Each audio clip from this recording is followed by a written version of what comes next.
Okay, this is the Cortez City Council regular meeting. Today's Tuesday, October 22nd, 2024, and the time is 7:32 p.m. I'd like to call this meeting to order and ask you all to join us in the Pledge of Allegiance. I pledge allegiance to the flag of the United States of America and to the republic for which it stands, one nation, under God, indivisible, with liberty and justice for all. Thank you. All right, Linda, can we have the roll call? Efoffer, Here. Behaven, Here. Spruill, Here. Dobry, Here. Randall, Here. Lewis, Here. Medina. Here. All right, do we have an approval of the agenda as presented, or any amendments need to be made? Madam Mayor, I move that council approve the agenda for October 22, 2024. Second. Motion made by Lewis and seconded by Dobry. Lewis, Aye. Dobry, Aye. Efoffer, Aye. Randall, Aye. Behaven, Aye. Spruill, Yes. Aye. All right, we're moving on to number 2 on our agenda, the consent agenda. The listing under consent agenda is a group of items to be acted on with a single motion and vote. This agenda is designed to expedite the handling of limited routine matters by City Council. Either the public or council member may request that an item may be removed from the consent agenda at the time prior to council's vote. I will ask if a citizen or council member wishes to have any specific item removed from the consent agenda for discussion after reading the list. A, approval of the work session and agenda minutes for September 24th, 2024 and October 8th, 2024. B, approval of the expenditure list for October 22nd, 2024. C, approval of a renewal beer and wine liquor license and an outdoor dining agreement for Jody Jarling, DBA Zoo Gallery, located at 48 West Main Street, Cortez. And D, approval of a renewal fermented malt beverage and wine liquor license for Walmart, Inc., a Walmart store number 0966, located at 1835 East Main Street, Cortez. Would anyone like to see one removed for discussion? Madam Mayor, I move that we approve the consent agenda as presented. Second. Motion made by Dobry and seconded by DeHaven. Spruill, Yes. Randall, Lewis, Aye. Behaven, Aye. Efoffer, Aye. Dobry, Aye. Medina. Aye. All right, we're moving on to number 3 on our agenda, public participation. There's no limit to the number of speakers, although the public comment will be held to an overall limit of 30 minutes. Time limit of 30 minutes. Speakers have a time limit of 3 minutes per person, may only speak once, and may not cede time to another commenter. Do we have any comment cards? Great.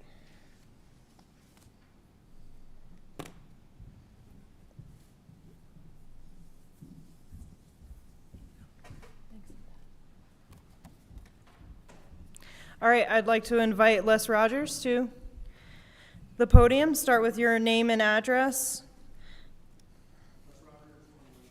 Oh, and make sure the microphone.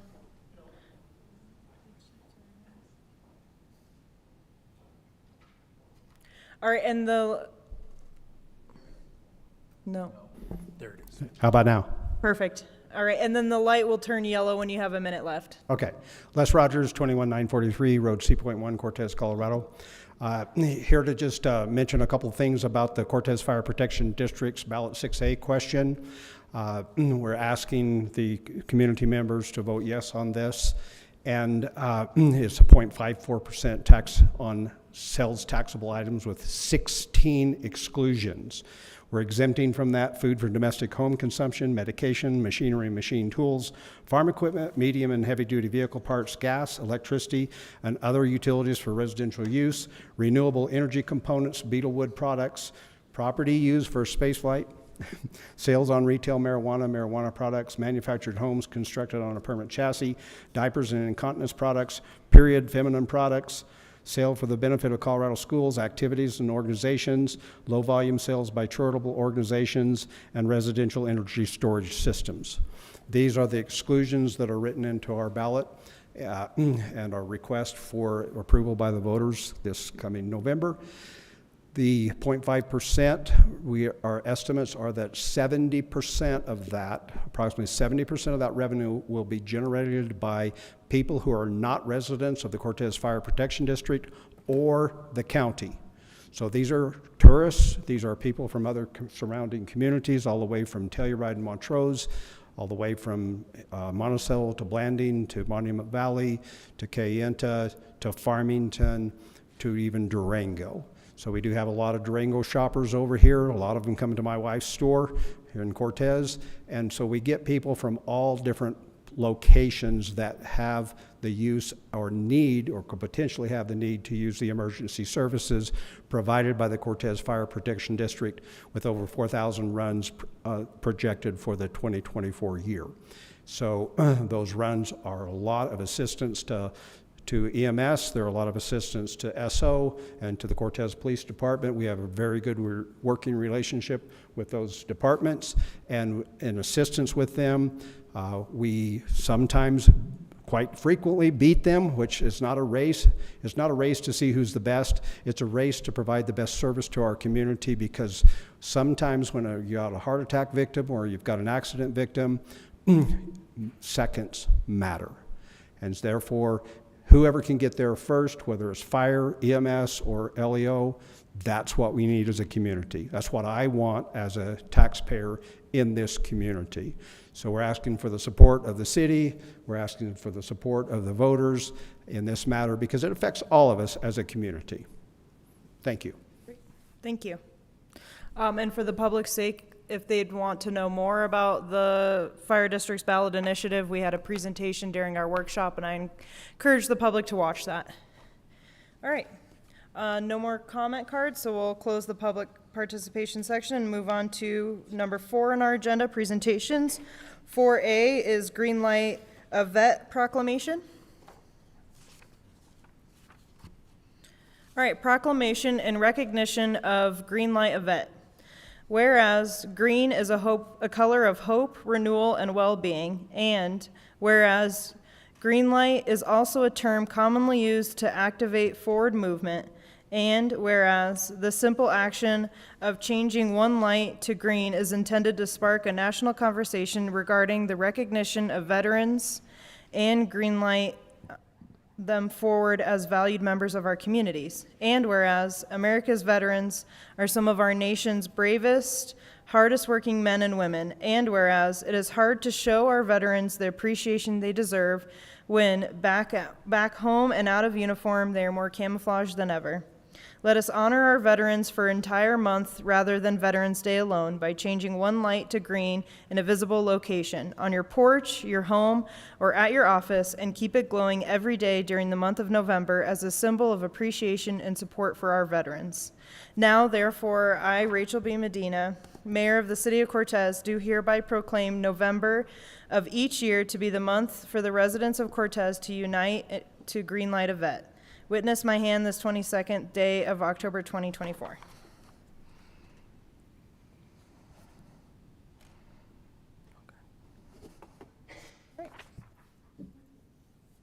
Okay. 4B on our agenda is 2024 September financial statements presented by Kelly Koski, our Finance Director. Good evening, Mayor and Council. In your packets this evening are the financial statements for September of 2024. There are a couple of items to note within those financial statements. In the Planning and Zoning Department, which is in the general fund, you'll notice that Contract Services Other, that account number, only has 27.6% of that budget spent through the year. We had planned on hiring a full-time planner and have budgeted $90,000 within that line item for that. We have not been able to find a planner yet so far, and I believe there are several other communities close to us that are also searching for planners. Apparently there's a nationwide shortage of people who are graduating with that type of a degree, and that is a position that is in high demand. You'll also notice that under police investigations, miscellaneous, which is one of those items that I always hate to use because it just seems so ambiguous, there's an expense in there that shows a reimbursement, and that was for funds that were seized in an investigation.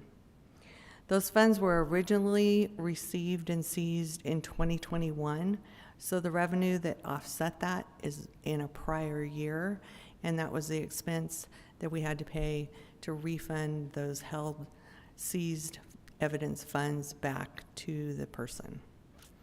If anybody has any questions, I'd be happy to answer.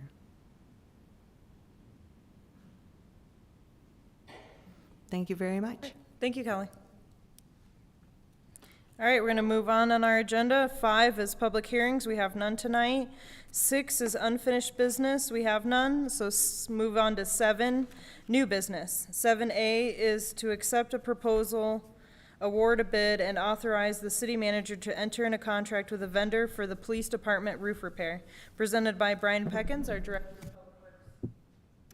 Yeah, if you'll give us just a minute, Madam Mayor, we're going to set up the slides.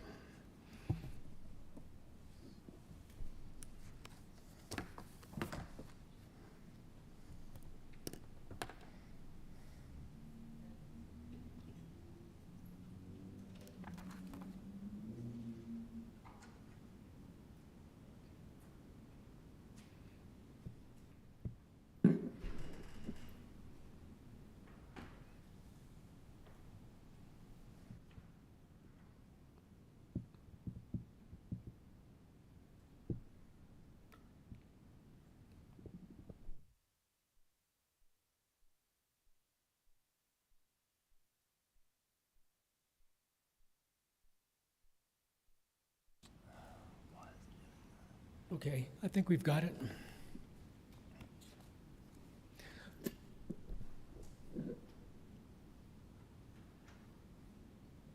Yeah, we've got the full screen. Oh, there it is. Yeah. Okay. Yeah, I'm going to talk about the police department roof repair procurement process. We got put a little slides before the council memo. If you go to the next slide. These are typical procurements for public agencies. An invitation for bid is generally when you have a well-defined scope, you put out a bid and you go strictly with the low bidder. You also have requests for proposals and requests for qualifications. In our case, for the police department roof, we didn't have a design, so we went out for a request for a proposal. And what that allows you to do is consider other factors just besides cost. Next slide. And then a little bit more on the best value procurement process. Again, it's a procurement process where price and other key factors can be considered in the evaluation and selection process when reviewing proposals to minimize impacts and enhance long-term performance and value. When to use best value? Most useful when a project has unique objectives or challenges where there is insufficient data. In this case, we didn't have a design, and when an exact scope is not clearly defined. Next slide. And then I'd like to point out that we, along with our RFP, we put out an addendum number 1, and specifically that stated, selection, this is to all the bidders, selection will be made on the best value for the city, not on the lowest price. And this was acknowledged, received by all the proposers. Selection criteria can be based on a number of things, typically includes experience of the firm, product performance, product warranty period, serviceability, ability to meet the completion date, and the total project cost. Those are all factors that can be considered. This next slide is just you can't see it very well, but it's a sample of the scoring sheet we had for the selection panel. We convened 2 panels. The first one was, we looked at all 6 proposals. We took the top 3, and then we had another selection panel to make the final selection.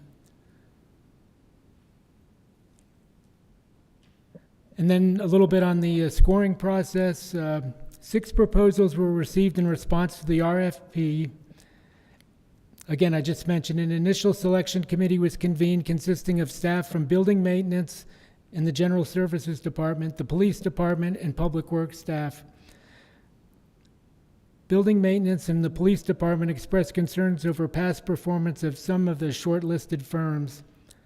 The 3 top candidates were shortlisted for final selection, and then a final selection committee was convened, and the top 3 choices were ranked using 6 categories, each with a score from 0 to 20. Firms were ranked in order of the highest score. All the firms in the final selection provided a 20-year manufacturer's warranty on the roofing membrane. It was a fair process.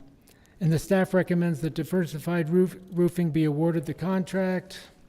And then the final slide is the scoring process results. You can see we had 5 evaluators, and then the criteria were ability of the proposed personnel, past performance, willingness to meet time and budget, location, warranty and submittals, and serviceability and performance. And then you can see the high score was Diversified Roofing, who we chose. Subject to any questions, I'll go into the council memo.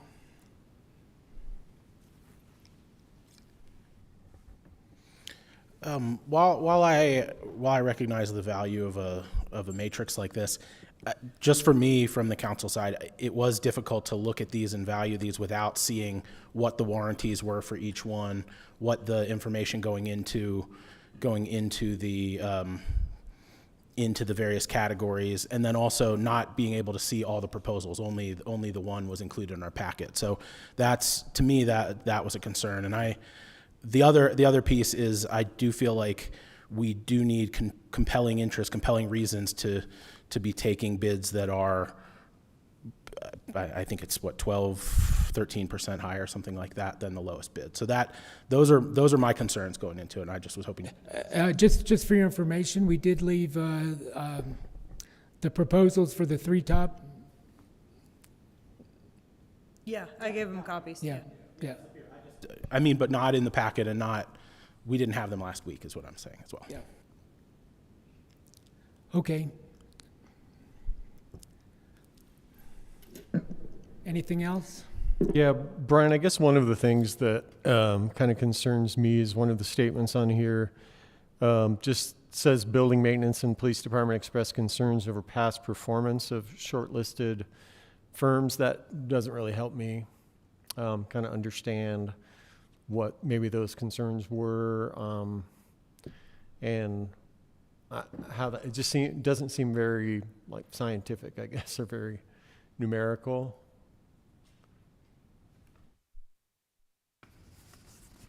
Yeah, we didn't want to. We kept it pretty generic because we didn't want to, spell out specific companies. But there were. I will say that our building maintenance guys who work on our existing city roofs had expressed concerns with some of the work that has previously been done for the city.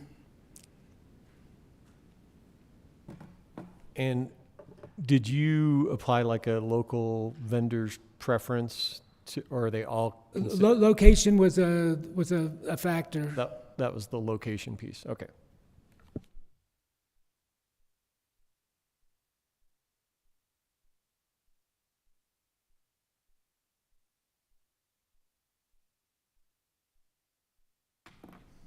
Anything else? So the difference between the lowest bid and the one that you're taking is $14,000.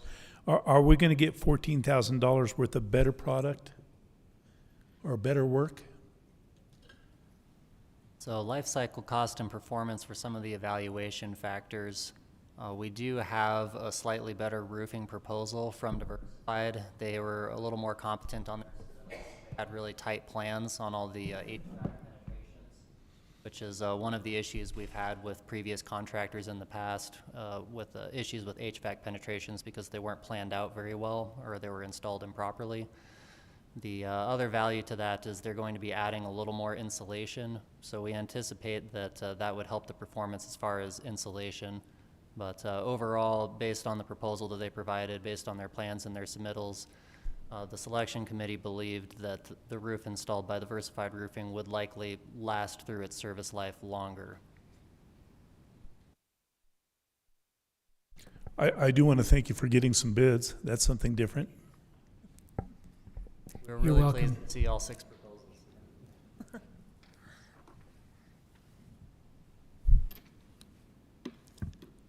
All right, go ahead, Brian. Okay, I'll go ahead with the council memo. Madam Mayor, City Council, in early 2024, the roof membrane on the police department building began to fail, posing considerable water damage to facilities. An initial estimate of approximately $142,900 was provided by the previous General Services Director as a baseline budget. The City of Cortez advertised a request for proposal from qualified companies to replace the membrane on the roof. The RFP was advertised on the city's website, BidNet, and in the Journal. Proposals were due on August 30th, 2024 by 5 p.m. 6 proposals were received and evaluated by staff. A review committee was convened consisting of staff from the police department, building maintenance, and public works to use qualification-based selection criteria and make ranked recommendations. The selection criteria were advertised in the RFP and include the ability of personnel, past performance and experience, willingness to meet time and budget, location, warranty and submittals, and serviceability performance. The final selection committee determined that the proposals from Douglas Colony, Centimark, and Better Line did not meet the final selection criteria. The final selection compared proposals from Farhar Roofing, Top Line Installers, and Diversified General Contracting. 5 committee members ranked each firm on the advertised criteria, and their scores were aggregated, averaged, and ranked. The rankings were as follows: Diversified General number 1, Farhar Roofing number 2, and Top Line Installers number 3. The selection committee recommends that council accept the proposal of Diversified General Contracting and approve its bid of $182,948.86 with 2 quoted changes. Number 1, instead of a full removal and replacement of the current roof and membrane, do an overlay, still with a 20-year warranty, which takes $60,000 off of the cost. And number 2, replace the current parapet wall caps, which adds $6,540 to their bid.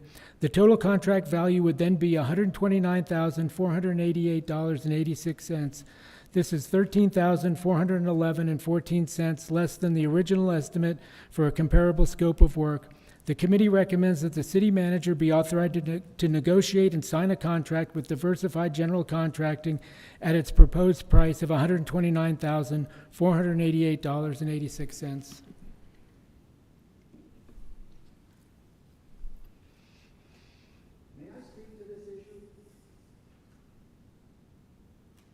We have a public comment section at the end of the meeting. Madam Chair, I believe if you have public that wants to speak on an agenda item, I would certainly recommend that you consider allowing that. Because if you wait till the public comment section, your vote will already have occurred. Okay. All right, does council have any questions before we open this up for public comment?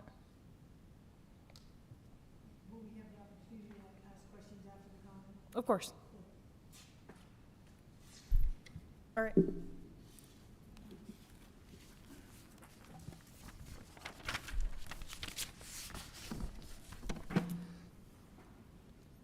Good evening, ladies and gentlemen. I'd like to start first thanking you guys for serving. I know this is a tough job. I did it for 12 years myself. City of Cortez is pretty important to me. My name is Jim Herrick. I live at 817 Balsam Street here in Cortez. I own and operate Top Line Installers here in Cortez, and I have since 1986. Every single building that the City of Cortez has, I've put the roof on, including this one that we're in right now. I don't know how this thing got so crazy, sidetracked. I will tell you, I've never seen a worse set of plans or a lack of a plan, really, that is here.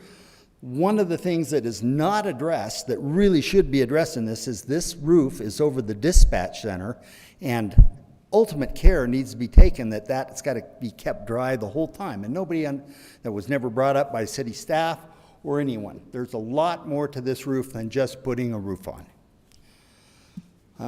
I take extreme exception to the way this thing was scored. First of all, I don't understand how the other firms, it says past experience from the other firms. Well, none of the other firms have ever done any work for the city. So how can they have any score in that value? Second, it says location. Well, those other firms are located in Durango, and I'm located 10 minutes away. We had an incident this winter where I got a call on a Sunday that they had a problem at the library, and 10 minutes later I had personnel there. Are we going to get that service from Durango? On the dispatch center, are we thinking this through correctly?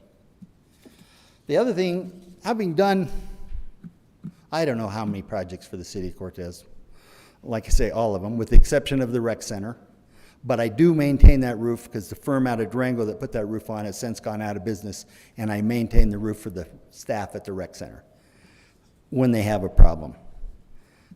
I'll also like to point out that we did the roofing work on this building when the city bought it. We've never had a callback. We've never had one roof leak problem on this building. And this is a pretty complicated deal. I don't know if you guys have looked at the roof. It's lots of solar panels, and it's a busy place. You know, so for there to be this deal that we're categorically not qualified really pains me. It offends me, if you want to know the truth. I've dedicated, you know, all these years of operating a successful business here in Cortez and helping everything out, and then to have this thing scored like this is atrocious. You would have got the same exact results if you'd have taken names out of a hat and just drawn names out of a hat. I don't know where I go from here, but if you guys award this project as recommended by your staff, I don't know what I'll do, but I'm not going to drop it. I appreciate your time, and once again, I appreciate your service. Thank you, Mr. Herrick. All right, council, question? We'll close the public comment section, unless anyone else from the audience would like to speak. Okay.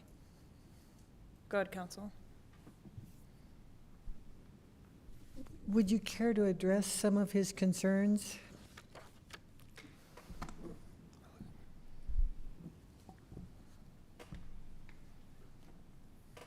So again, as far as past performance goes, there is a reason why we invited the police department and the building services to be a portion of the selection committee. It was decided that as the maintainers of the roof and as the folks who've been out maintaining all the roofs in the city for the last, some of those folks have been working for the city almost 20 years, some of them more than that. We don't want to lose sight of their expertise and their experience, and we want to make sure that their voice is heard, since they're often the ones that have to come out if something's outside of hours or outside of a warranty period. So they had some concerns expressed over some of the performance of previous roof installations.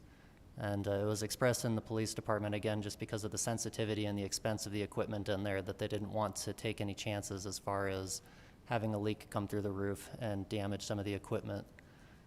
There were some concerns specifically over the installation of the library building that had happened within the first 2 years of installation that had caused some disruption and financial damages and losses. I could address that. That was a roof grain problem that was not related to the roof. Well, Madam Chair, Yeah. you can't have people talking from the crowd. They won't pick up on the recording. does council have any more?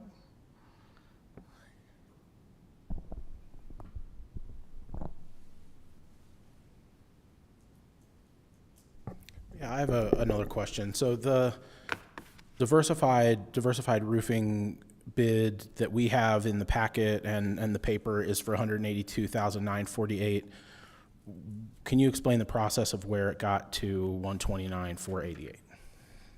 Of course. So that was the base bid provided, assuming that we wanted a full removal of the existing roof. It was stated in their quote that if the city would allow the contractor to keep the existing membrane in place and just score off partitions of it and place a new membrane over it, that would save the portion stated that was mentioned in the memo to council. And then there was the addition of the parapet wall caps. On the original bid was to just reuse the existing parapet wall caps, but based on the age and the condition of the parapet wall caps, it was decided it would be better value to just replace them with a new material, which added a little bit of money back onto that. Again, that's the amount that's stated in that memo. So after the subtraction of the additional expense from not removing the original membrane and then the addition of the expense of replacing the parapet wall cap, that's what balanced out to the adjusted contract price of that $129,000.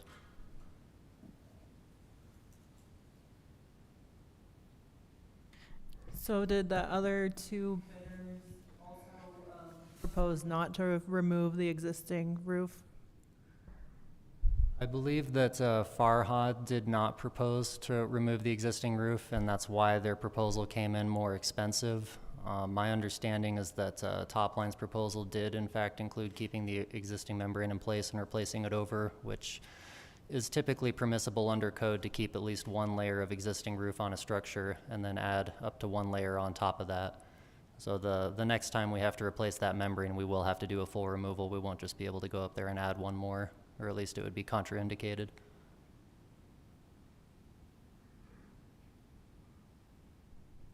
Did they all have the same warranty, 20 years? All of the manufacturers on the final selection all provided the same 20-year warranty on the membrane. There was a 20-year manufacturer warranty from the membrane manufacturer. Why do we have different scores on warranty and submittals?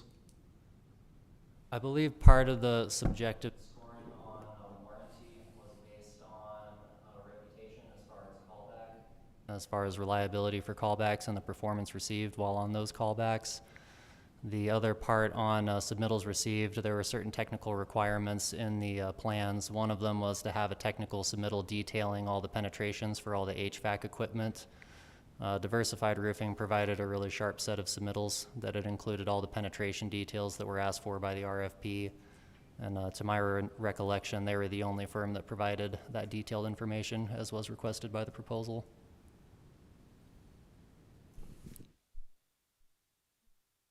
I have a question regarding the scoring process results, just in general, as best as you could address it. But under past performance, has Diversified Roofing ever performed any services for us here before? Not within the city of Cortez, but they have performed roofs within the greater community in the general Four Corners area. So the rating that they received in that was based on? It's based on subjective conversations, previous projects that were completed by the contractor, and asking around as far as general reputation goes. So again, there's a subjective factor to qualifications-based selections and best value procurement, which is why the scoring systems are created to try and equalize some of that out to make sure that it's a fair process. Going back to the warranty, it looks like Diversified scored the lowest on warranty, but yet they all have a 20-year warranty. I'm having a hard time getting what you're putting out because they scored lower than the other two proposals. And again, this is part of the reason why we had invited building maintenance to be a part of the selection committee, because they're the ones that are often calling the contractor to come out and do warranty work. Some of those scores are from their subjective experience as far as dealing with warranty work and the satisfaction of the result that was received from dealing with that warranty work. But you would agree that according to the testimony or the statement we had from Topline that FARA and Diversified have never worked for the city of Cortez. Is that correct? To my knowledge, neither FARA nor Diversified have worked for the city of Cortez, which goes back to, again, it is a slightly subjective process that we try to make sure is as fair and objective as possible. So you really have no way of knowing whether or not they respond when they're called?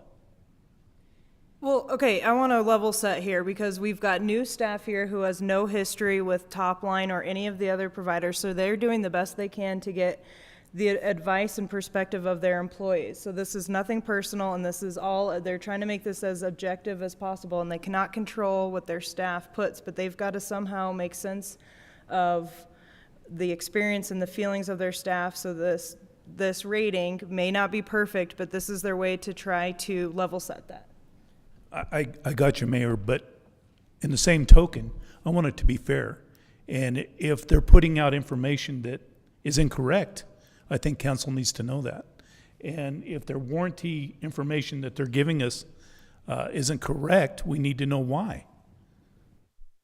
So what's the timeline of this? So we're trying to get this done by Thanksgiving, ideally? Before the end of the year. Before the end of the year. I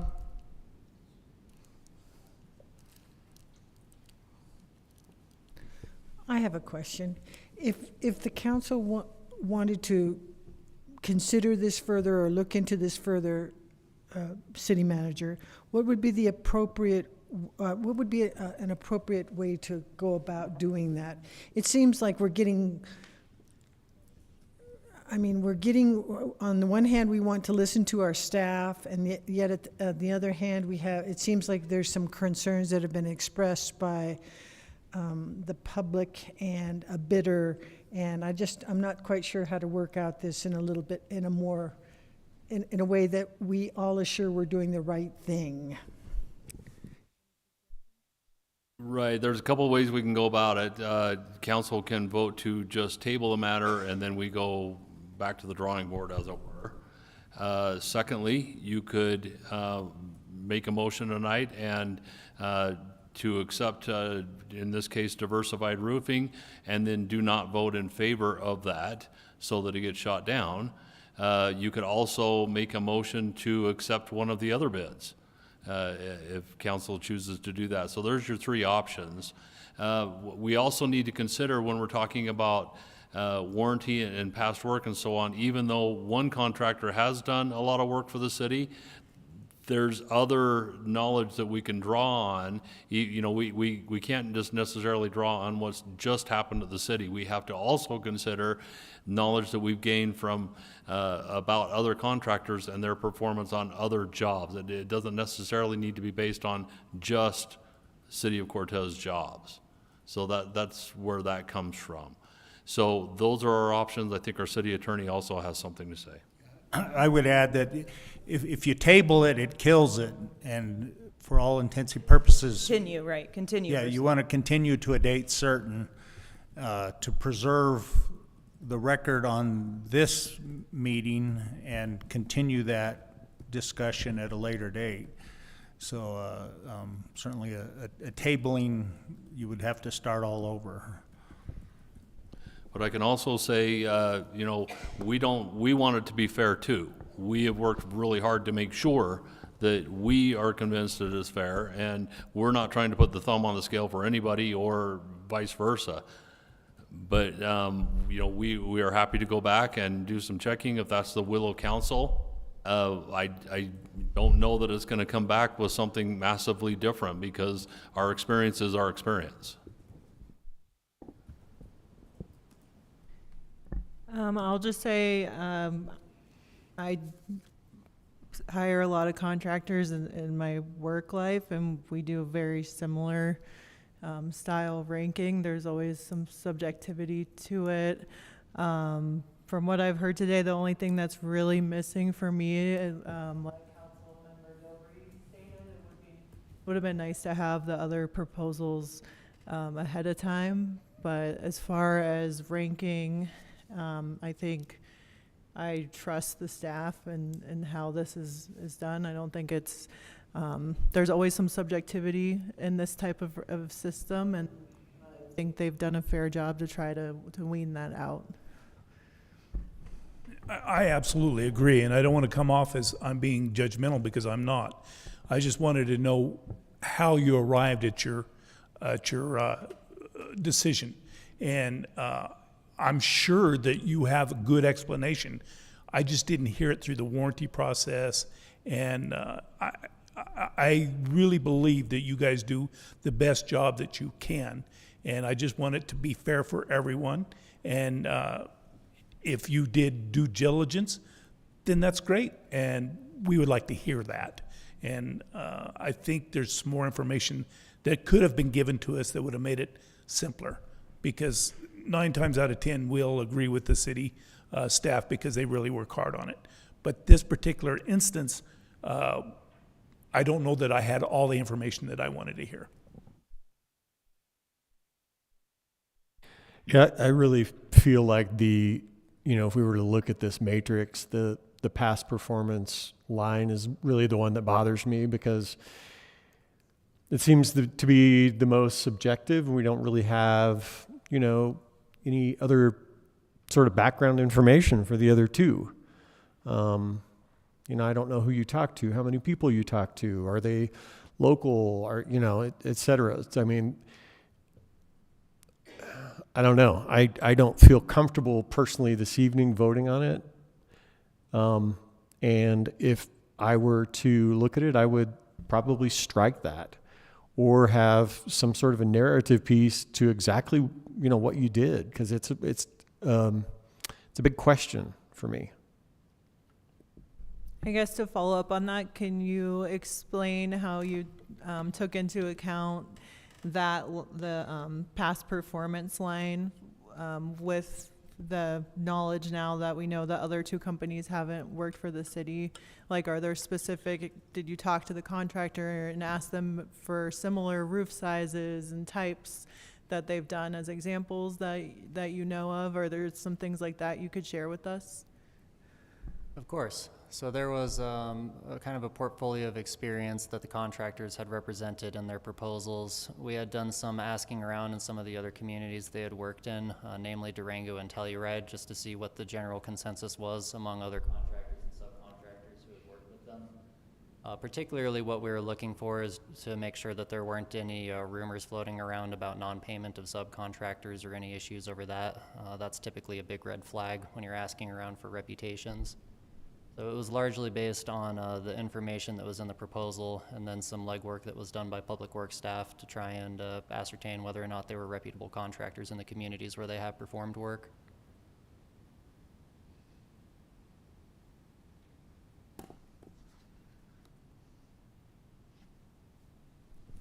So perhaps, Mayor and Council, the thing to do tonight would be to continue it to a date certain. I would recommend the next council meeting on November 12th.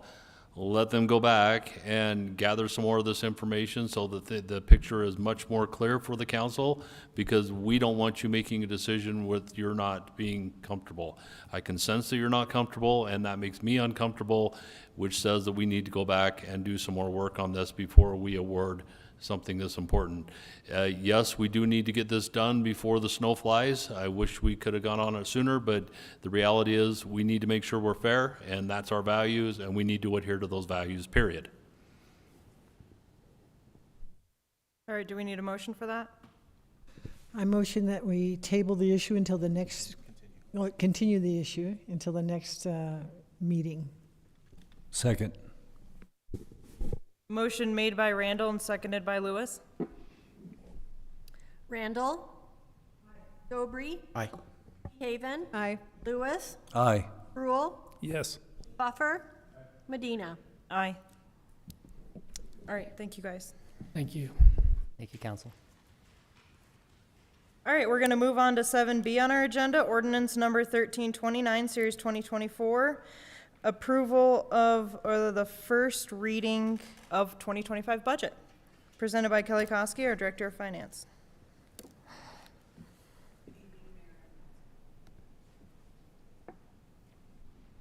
Good evening, Mayor and Council. In your packet this evening is ordinance number 1329, series 2024, and it is for the first reading for approval of the 2025 budget. The annual budget and approved appropriations are an important and required part of the fiscal cycle. The budget not only sets priorities for where our money is going to be spent, but is a guiding document that each department uses throughout the year. Just a little bit of background. Through ClearGov, the 2025 proposed budget has been reviewed by all the department heads and relevant supervisors, After budgets were submitted to the finance director, the city manager and the finance director met with each of the directors of the departments individually. The proposed budget was reviewed by council and the mayor, and through the ClearGov Transparency Center, there was a button on the city webpage that was titled the 2025 Proposed Budget. It was also shared through all of our appropriate media outlets. Public comments will be noted, and as of to date, there have been no public comments. We did have one citizen that did request the budget in a different format. The graphs and the web page didn't really speak to her, so we were able to convert that into more of a spreadsheet type document that was that had each of the individual line items divided by department. That document was reviewed by the citizen that requested it, and it is also still available in the clerk's office if anyone else in the public would rather see it in that type of a format.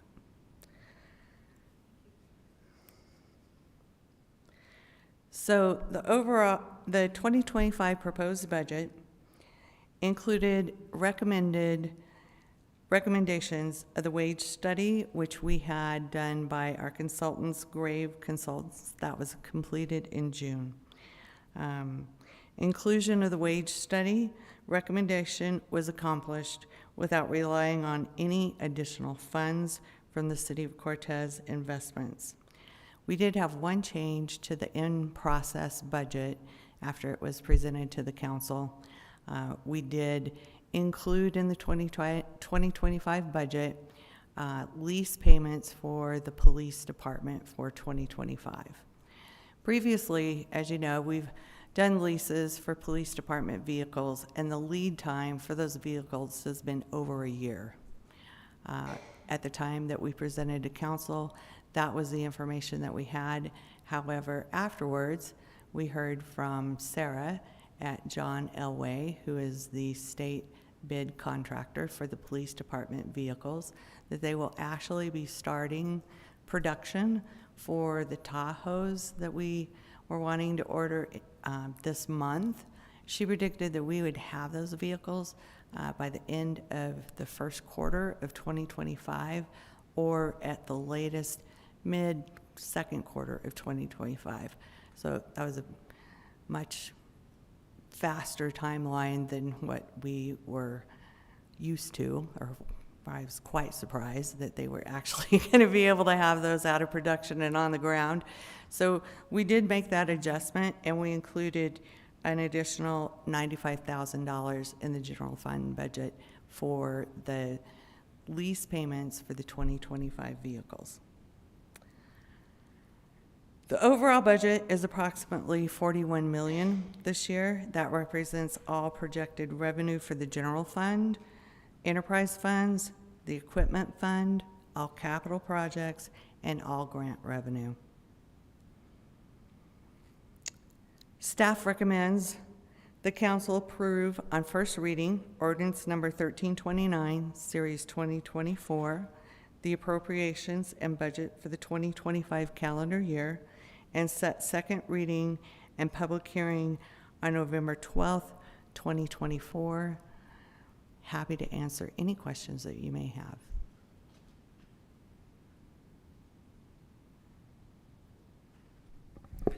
What was the total amount for those leases that we added?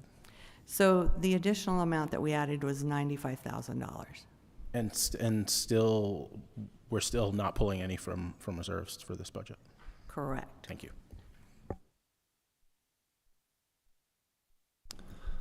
Madam Mayor, I move the council approve on first reading ordinance number 1329, series 2020, an ordinance approving the appropriation and budget for the 2025 calendar year, and set a second reading of the ordinance and public hearing on November 12th, 2024. Second. Motion made by Lewis and seconded by Sproul. Dobry, Aye.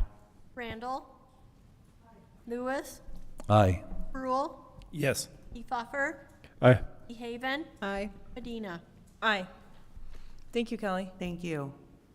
And we encourage the public to come in 2 weeks to comment on our or our budget and to get online and comment that way as well. And let us know we're in the right direction. All right, we're going to move on to C on our agenda, appointment of 2 council members for the Community Support Grant Selection Committee, presented by Drew Sanders, City Manager. Yes, good evening, Mayor and Council. Once again, we are putting together a committee to decide who gets funded for this community support grants. I do not have a number for you right now on how many grants we've received. Our staff is currently working that together, but what's needed tonight is appointment of 2 council members is what we've requested to sit on that committee. That usually it takes about a morning to go through. We do a lot of work in the background to make that a lot easier. Last year, Councilmember Spruill and Councilmember Kefauver sat on that committee. We thought it worked very well. We'd be quite happy with getting those 2 back, but also we feel that it's a council decision on who should sit on that. And so I would place it before council on who should be appointed to that committee again this year. Is there a reason for 2? Just viewpoints. I would take 3, but then we have to start posting meetings. You have a quorum, start getting a quorum at that point. I think Dennis and Matt have done an incredible job on this committee, and so are you guys still interested, I guess? I enjoyed it. I'd be honored to do it again. Yeah, I would as well. Thank you. I move to appoint Councilmember Spruill and Councilmember Kefauver to the Community Support Grant Selection Committee. Second. Motion made by Dobry and seconded by Lewis. Lewis. Aye. DeHaven. Aye. Randall. Kefauver. Aye. Dobry. Aye. Rule. Yes. Medina. Aye. Thank you, council. Thank you both for doing that. And all right, we'll move on to 8 on our agenda, draft resolutions and ordinances. We have none. 9 is city attorney report. No report, Madam Mayor. Great. All right, 10 on our agenda, city manager report. Yeah, so good evening again, Mayor and Council. It's my privilege to report that we had 2 finalists for the general services position that were interviewed last week here in this building. After a long process, an offer was made and accepted for the position. Mr. Casey Simpson, currently the Executive Director of the Southwest Open School, or SWOS, here in Cortez, has agreed to fill that position, and he will start on December 16th. After going through all this, I am very convinced that this gentleman will be a great help and a great addition to our leadership team. Number 2, I just wanted to report into council that I was able to assist the city of Gunnison with the interview process for the new police chief this past October 15th. I spoke to the Gunnison manager just this afternoon, and they are honing in on making the selection on that. They did have some really good candidates. Next, the friction seal project has been completed on Empire Street from Highway 491 to Mildred Road, both east and westbound lanes. From Mildred to Highway 145 on the eastbound lane. Public Works is currently working with WCA to provide the striping within the next few weeks. The friction seal was also applied to 7th Street from Highway 491 to Madison Street, as well as Chestnut Street from 7th Street to Empire. This procedure that they went on did in this friction seal helps extend the life of the existing pavement. Then I also wanted to report in, if you haven't seen already, the work has begun to repair the Sligo wall north of Walmart there. The repair should take about 2 weeks, and the turn lane will then be reopened. And then lastly, the Cortez Recreation Center, I just wanted to remind the council and the community that it is scheduled for a week-long closure on November 10 through 17 to perform citywide maintenance or facility-wide maintenance, employee training, and new software installation, and then ongoing communication with the community will continue. That's my report, pending any questions. All right. Okay, we'll move on to 11 on our agenda, City Council Committee Reports. A is the mayor's report on the workshop. So we had a presentation from Mr. Tyson Cox, the committee chairman for the Mesa Verde FOP, Lodge number 74. He gave a presentation on the public safety taxation ballot question that's on our ballots in this November. We also had a presentation on the current status of the Fire Protection District and their ballot issue, 6A, by Ballatin Chief Rick Spencer, Battalion Chief Rick Spencer, and Chief Roy Wilkerson from the Cortez Fire Protection District. So for those in the public who are wishing to know more about those ballot initiatives, I encourage you to watch our work session. And then we had a briefing on the Cortez Safe Streets for All projects and Vision Zero commitment, presented by Acting Chief Andy Brock. All right, we'll move on to board reports. We'll start with Councilmember Randall. The City of Cortez Historic Preservation Board met on Wednesday, October the 9th.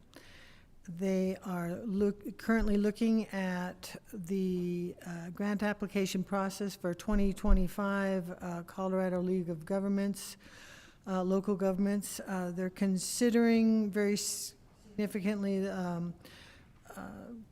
asking for a grant to continue the survey or a survey of the Carpenter Greer CCC campsite that was located in there to see what's there and see if we might be able to optimize what the findings may be.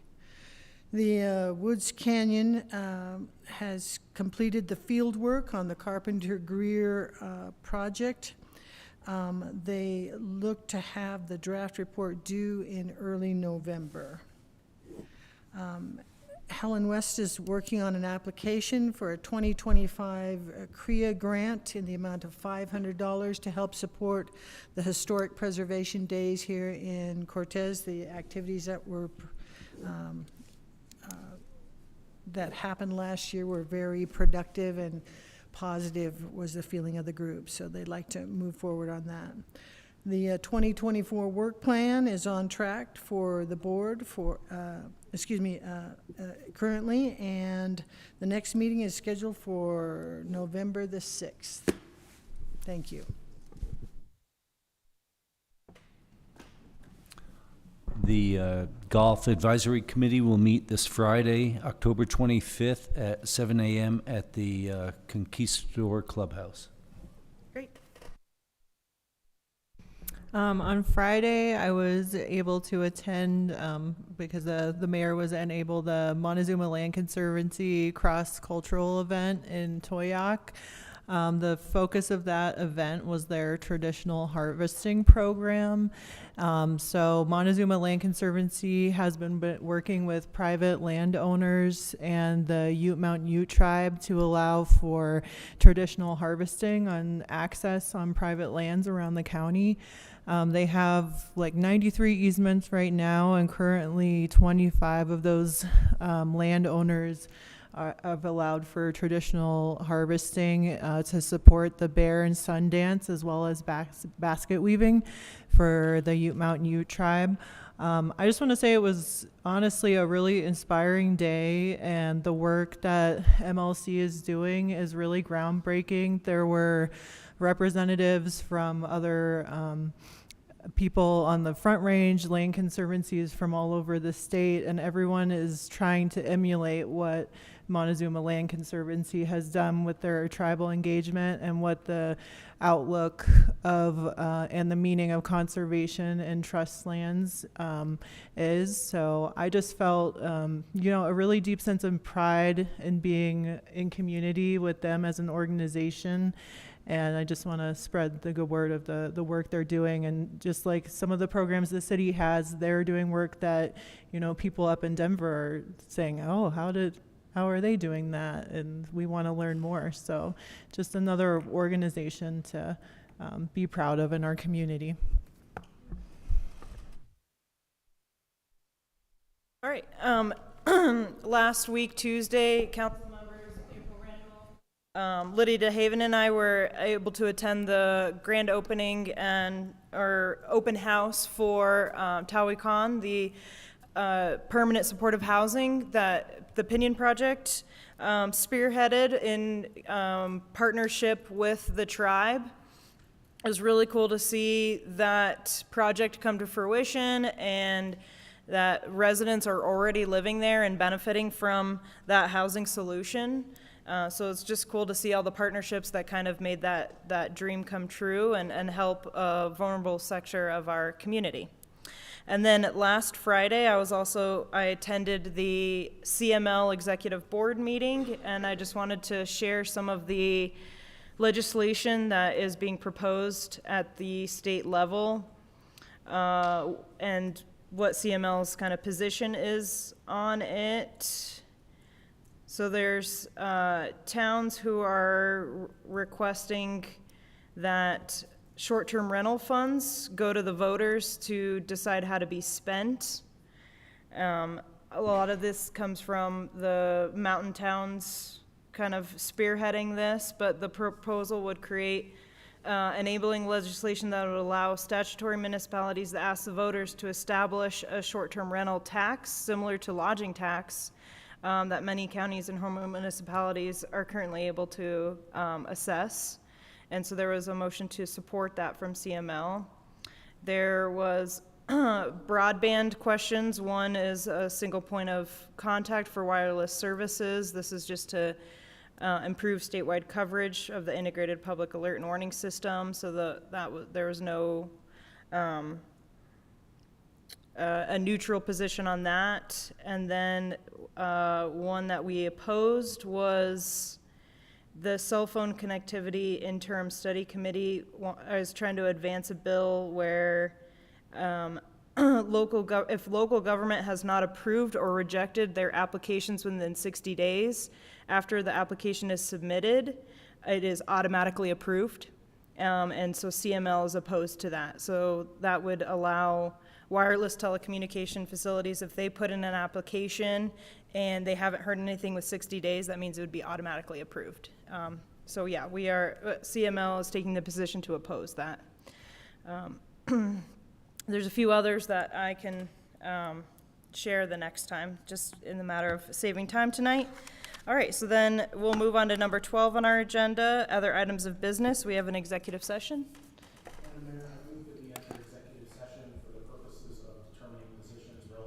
The matters that may be subject to negotiations, developing strategy for negotiations and/or instructing negotiators concerning the possible purchase of real property by the city pursuant to CRS Section 24-6-4024E, and to discuss the possible purchase of real property by the city pursuant to CRS Section 24-6-4024A. Second. Motion made up by Dobry and seconded by DeHaven. Kiefhoffer, Aye. Yes. Dobry, Aye. Lewis, Aye. DeHaven, Aye. Randall, Medina. Aye. All right, we'll be back.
It's freezing.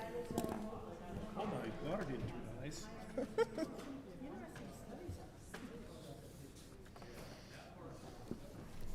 Okay.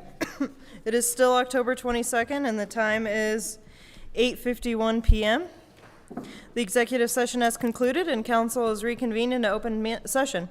Those persons participating in the executive session were myself, Mayor Rachel Medina, Mayor Pro Tem Lydia DeHaven, and council members Matthew Kiefhofer, Dennis Spruill, Bill Lewis, April Randall, and Robert Dobry. Also participating were City Manager Drew Sanders and City Attorney Patrick Coleman. No adoption of any proposed policy, position, resolution, rule, regulation, or formal action occurred during the executive session. If any member of council or a member of the public believes that the subject matter of the executive session was not statutorily authorized, or that the discussions that occurred in executive session strayed from the announced subject matter, please speak up now. All right, seeing none, we'll move on to the next agenda item. Public participation, number 13 on our agenda. No limit to the number of speakers and no overall time limit. All right, we have no one in our audience, so we'll assume no public comment, and we'll move on to adjournment. Do we have a motion to adjourn? Madam Mayor, I move to adjourn. Second. Motion made by Lewis and seconded by Dobry. Dobry, Aye. Lewis, Aye. Kiefhofer, Aye. Randall, Spruill, Yes. Haven. Aye. Medina. Aye. Thank you all.